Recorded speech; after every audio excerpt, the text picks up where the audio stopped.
Et donc les tombes que vous avez là, ce sont des prisonniers allemands qui ont été plus ou moins blessés pour certains et qui vont mourir comme la plupart même des Français qui n'étaient pas concernés par la guerre, par cette terrible épidémie de grippe espagnole d'une part, puis toutes les maladies liées et qui n'avaient pas les médicaments qu'on a eu au lendemain de la Deuxième Guerre mondiale, les antibiotiques et tout. Donc la plupart des soldats qui sont là sont morts de suite de maladies. Voilà. Monsieur Fouquet a fait un travail assez intéressant là-dessus et je pense qu'il se joindra peut-être à nous s'il a le moment pour travailler avec votre lycée, avec le lycée de Monsieur Wadman. Je crois qu'on peut faire un très bon travail. Moi j'avais espéré un moment, mais c'est difficile, j'avais espéré sortir de cette page d'histoire une publication. On pourrait y associer le souvenir français, même ici il y associera, et on pourrait faire un très beau travail de mémoire qui concerne la mémoire des soldats allemands prisonniers à l'arrière, comme il y avait des soldats français prisonniers en Allemagne, tout ça dans un but, non, on dira pacifiste, mais surtout amical, fraternel, et tout ce que vous voulez. Voilà. Bon, donc, on va se mettre oui. Bien.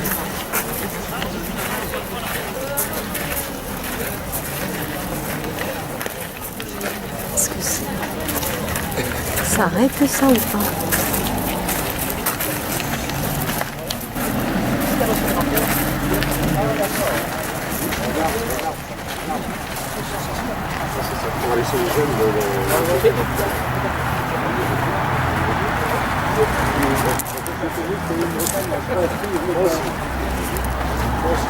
D'accord. Normal. Ah, on va pas. Non, mais ça c'était clair. Voilà, c'est clair. Voilà, c'est clair. Ce qu'on aimerait, 5-6 D'accord. Il y avait plus de 3000 hommes. C'est une tradition ancienne d'avoir Bon, on va dire qu'ils sont donc décédés entre 1914 et 1917-18. Certains prisonniers sont restés plus longtemps. Alors certains étaient employés dans des fermes, puisque bon, le sud-ouest, la population française à cette époque était à plus de 80% du tout. Donc voilà, donc vous avez ce carré militaire. Alors ce carré militaire, ce gars qui a assassiné Voilà. Donc des soldats, donc c'est ce régiment qui a été touché et c'est à 300 ou 400 mètres d'ici que ces soldats ont été abattus par ce personnage. Donc voilà. Donc photographique, donc je vous ai fait des copies et donc c'est avec enthousiasme qu'on est partant pour ce type d'expérience et pourquoi pas d'une publication. En plus de ça, on a M. Sioel qui est chargé de l'entretien, de la surveillance de toutes ces tombes, qu'elles soient allemandes ou françaises. Il y en a plus de 700 dans le cimetière urbain. Je crois qu'il faut rien, si tu me permets, Michel. Beaucoup de gens ignorent à Montauban qu'il y a des carrés militaires ici. C'est d'ailleurs les seuls du département. Il n'y en a pas d'autres. Uniquement à Montauban. Car à l'époque de 14-18, sous le contrôle de monsieur, il y avait énormément de militaires ici. Je crois que c'était aux alentours de 3000 militaires. Il y avait 4 régiments. C'était quelque chose. La ville de Montauban était une ville très importante au niveau militaire. Et au moment de 14-18, vous avez beaucoup de prisonniers allemands, bien sûr, qui sont venus ici, mais vous avez aussi, vous savez que l'Alsace et la Lorraine étaient à ce moment-là. Je voudrais dire aussi leur curiosité pour découvrir d'autres acteurs, puisqu'on a choisi de travailler sur le pacifisme, d'autres acteurs allemands comme Rosa Luxembourg et Karl Liebknecht. On expliquera plus tard pourquoi on a choisi ces acteurs en fait, de l'avant-guerre, on peut dire. Et puis ensuite, je reprends les propos de Benjamin qui me disait au cimetière à l'instant, tiens, pourquoi on ne va pas sur les tombes des soldats français? Alors je trouve que c'est un propos très approprié. Honoraire à Toulouse, et je vous remercie par ça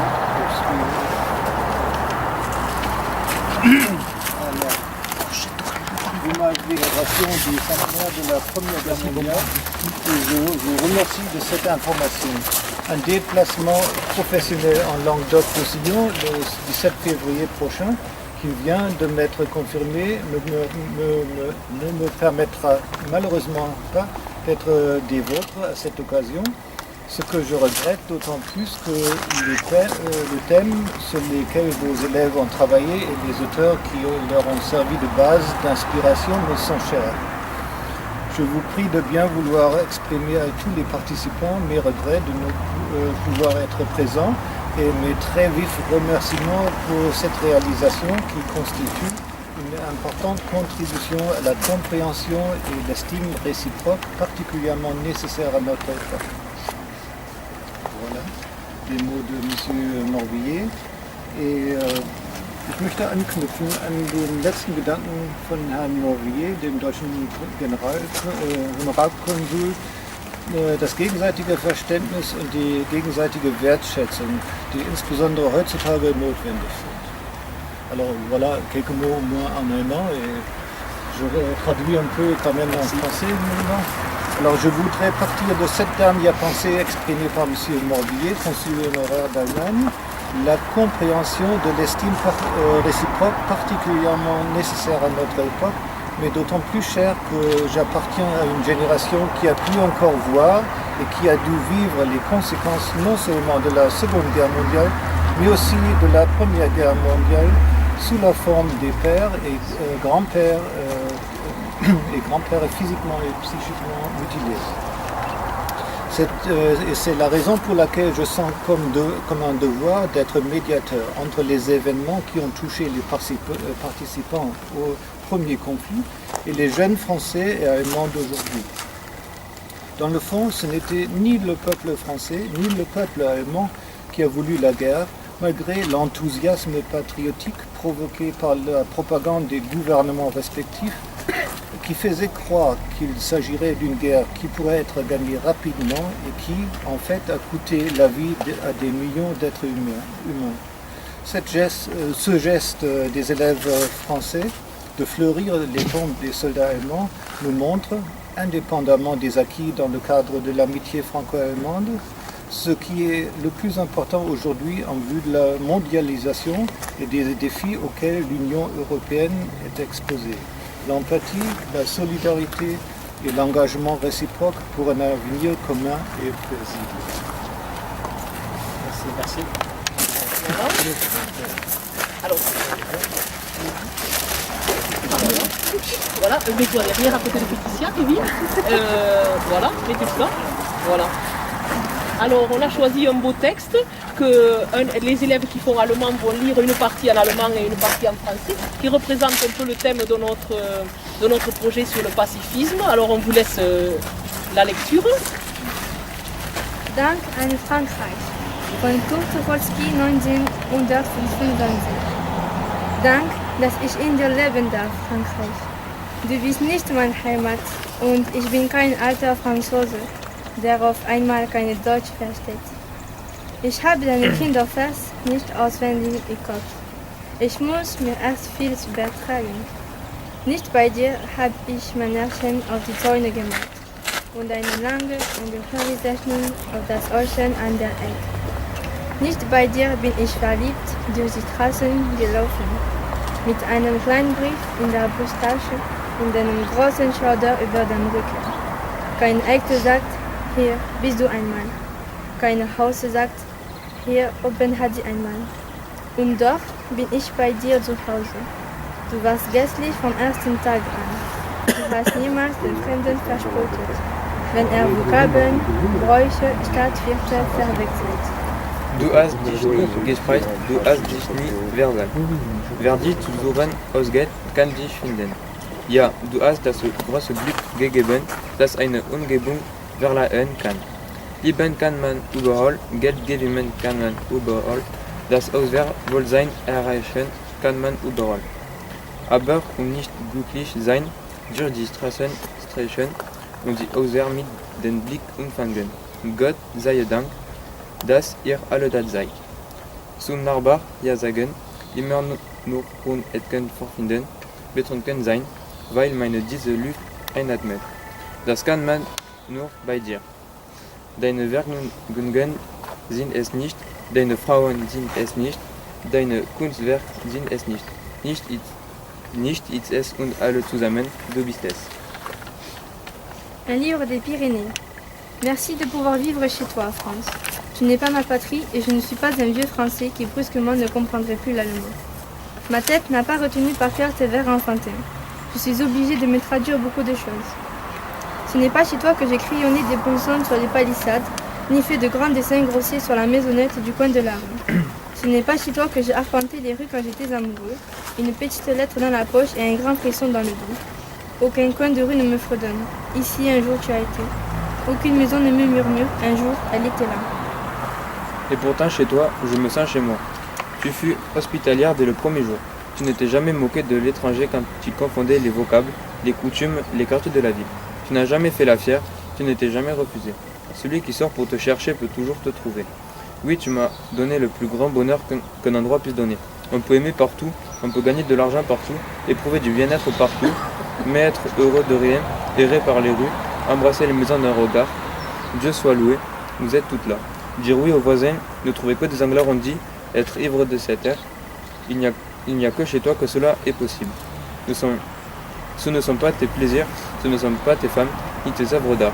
Ce n'est rien, et c'est tout à la fois, c'est toi.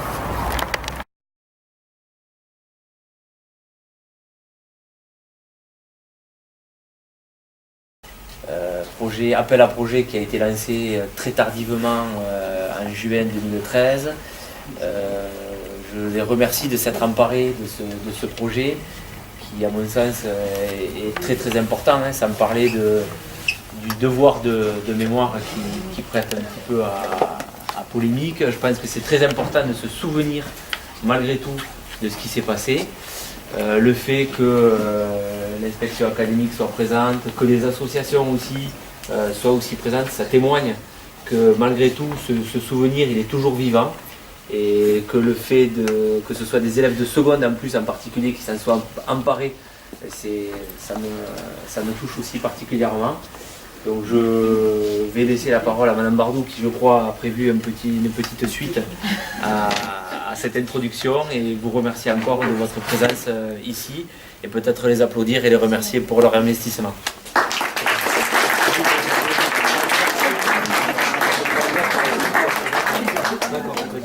Donc je vais continuer un peu dans les propos qu'a tenu M. Pavan pour dire aussi que je voudrais remercier les élèves pour leur investissement dans ce projet. Bon, ils ont choisi ce thème.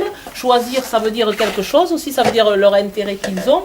On va continuer toute l'année à travailler. C'était la première partie ce matin. J'ai été vraiment enchantée d'apprendre aussi qu'il y avait les tombes des soldats allemands au cimetière de Montauban. Donc on voit comme nous sommes tous une petite histoire dans la grande histoire, comme je dis, et qu'autour de nous, ça se passe, il y a l'histoire qui se passe. Donc ce que je voulais dire aussi, c'est que ce projet s'inscrit aussi dans le partenariat qu'on a avec le lycée de Perleberg depuis 3 ans. Normalement, c'est avec les terminales, et cette année, on l'a un peu agrandi avec les secondes. Au niveau de l'histoire, le projet, comme disait M. Pavan, vient donc du rectorat. On s'est saisi du projet et puis au mois de juillet, on s'est dit avec M. Wadman quelle partie de l'histoire on va choisir parce que la guerre de 14, ça dure assez longtemps et dans une année, on ne pouvait pas tout voir compte tenu qu'on est ensemble qu'une heure par semaine. Et pour respecter un peu le lieu où nous sommes, c'est-à-dire pas loin du Tarn, pas loin de Jaurès, et aussi l'ex-Allemagne de l'Est où travaille M. Wadman, et pour honorer aussi des personnes que les élèves ont connues par leurs parents, par leurs grands-parents au niveau de la mémoire, on a choisi de travailler sur le pacifisme avec la personnalité de Jaurès ici et de Karl Liebknecht et Rosa Luxembourg qui sont des pacifistes qui sont honorés donc en ex-Allemagne de l'Est et qui font partie de l'histoire donc du lycée de Perleberg et des parents, des élèves. Et voilà, donc vous verrez après, on fera le tour de l'exposition. Les élèves ont travaillé sur cette partie qui était donc en amont de la déclaration de guerre, sur le pacifisme entre les deux pays. Il fallait choisir une petite partie. Et M. Wadman disait, eh bien, on va commencer par le début. On a commencé par le début, voilà, c'était ça. Et ensuite, donc, on a construit le projet avec Mme Perrona, donc, qui est professeure documentaliste. Et on a pu travailler aussi sur beaucoup d'aspects, sur l'aspect de la documentation, de la communication. C'est comme ça qu'on vous a rencontré et on peut élargir un peu le champ des partenaires. Voilà, et donc je vous remercie d'être présents aujourd'hui et surtout les élèves de leur investissement qui va continuer puisque nous allons terminer notre année en allant à Verdun avec la classe de seconde de M. Wadman, allemande. Voilà. Je laisserai la parole à M. Wadman maintenant.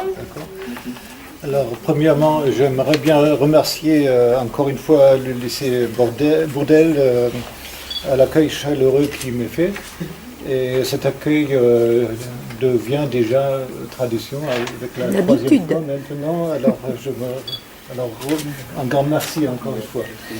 Et je tiens également à exprimer mon estime pour l'exposition qui permet de voir un travail détaillé, consciencieux et enrichissant et qui invite en même temps à l'échange d'idées entre Français et Allemands.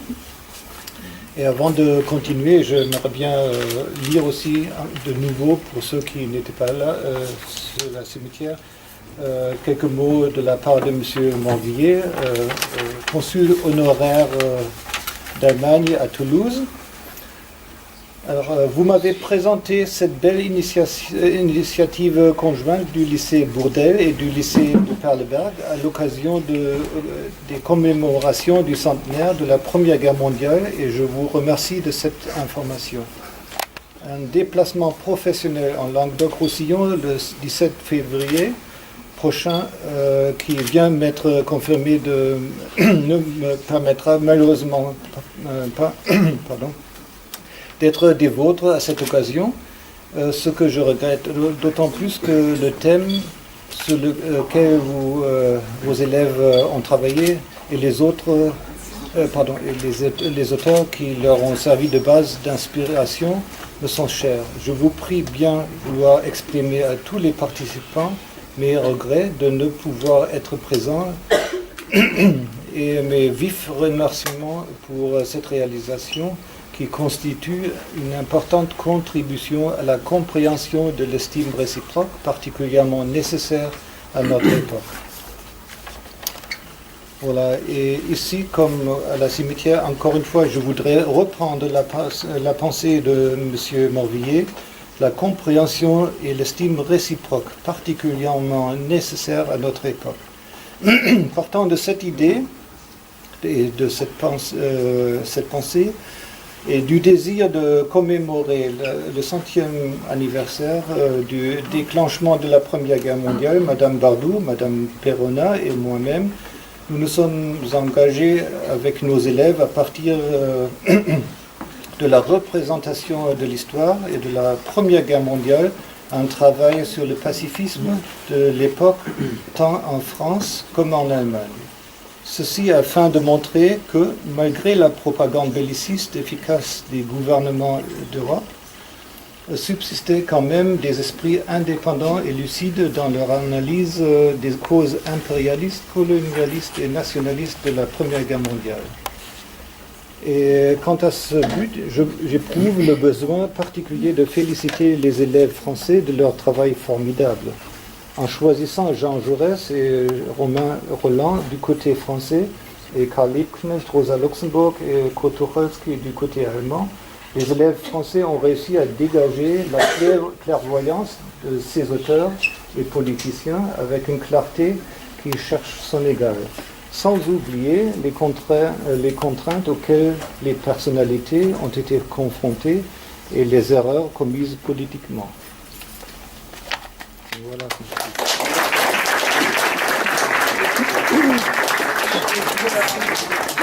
Madame Bardou, Madame Perrona, merci beaucoup pour votre investissement et mes félicitations et bonne continuation.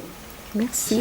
Madame Bardou, Madame Perrona, merci beaucoup pour votre investissement et mes félicitations et bonne continuation. Merci. Madame